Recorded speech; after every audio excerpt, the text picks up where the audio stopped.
ma'am. Jennifer Crawford, WGCU News in Fort Myers. What concerns do you have about an expanded footprint of this facility on the Everglades, which you have really fought hard to restore? None, because we've looked at it. It doesn't have an impact. As Kevin said, there were hundreds of flights going in here, training flights. There are less flights now doing that. Everything that you see built is on the existing infrastructure, so it's not going to have an impact. And I would note, particularly for people in your region, you know, I just did something no one thought, you know, could get done as quickly as we did, open the C-43 reservoir. And so you remember before I became governor back in 18, there was a lot of water being spewed out of Lake Okeechobee. It interacted with the red tide. It created some real serious problems for quality of life, tourism, and the economy.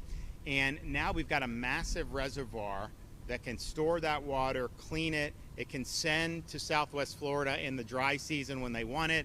And that is a huge, huge thing. So the number one environmental issue that was present in 2018, this stuff being spewed in from the lake, we addressed it head on and have completed this massive infrastructure project. And if you also look at the hydrology of the Everglades, what I said was, you know, we got to have water flow south as nature and God intended.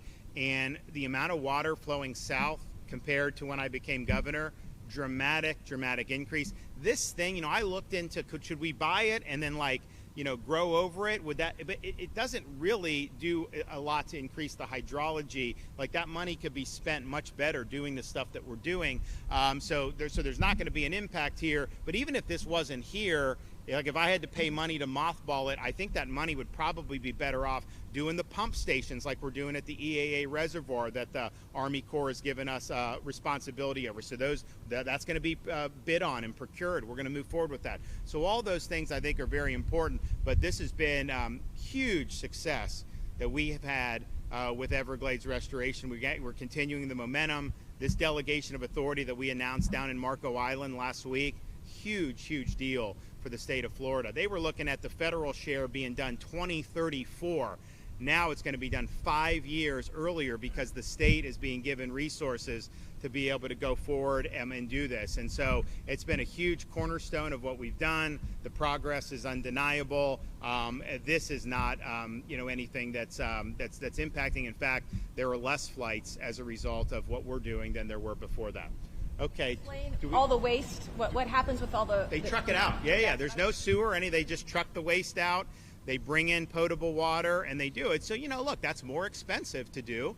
That's more cumbersome. But we weren't willing to do this facility if we weren't managing that in a way that was not going to have impacts. And so that's what we're trying to do. So they're running these things out of here all the time. And I think they've done a really good job doing it. And they're basically, this existing concrete is what they're using. I mean, you look, there's like grass in the interior here. Like, honestly, there'd be no reason that you couldn't use that's not going to affect the Everglades. But they're not even using that. They're literally just staying on the concrete. So I think it's been a really incredible footprint that they've been able